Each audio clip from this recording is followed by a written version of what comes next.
តម្រុយឆ្នោតអាវងរបស់យើងខ្ញុំថ្ងៃនេះដែរក៏មិនខុសពីសពមួយដងក៏សូមពុកម៉ែបងប្អូនទាំងអស់គ្នាកុំភ្លេចជួយចុច like subscribe មុននឹងចូលទៅទស្សនានៅតម្រុយឆ្នោតអាវងល្អិតកាត់ថ្លៃដើម្បីចែកលេខជូនទៅកាន់ពុកម៉ែបងប្អូនទាំងអស់គ្នាជារៀងរាល់ថ្ងៃផងដែរហើយការចែកនៅតម្រុយឆ្នោតនេះពុកម៉ែបងប្អូនអាចជ្រើសរើសយកទៅធ្វើការចាក់ផ្សងសំណាងបានដែលកាត់ថ្លៃអាវងចែកលេខឆ្នោ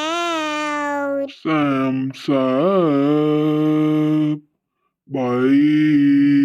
អាវងចែកលេខឆ្នោត07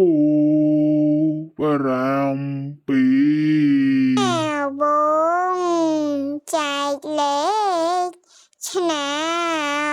ត អូតុង20អាវងចែកលេខឆ្នោត 8ដល់6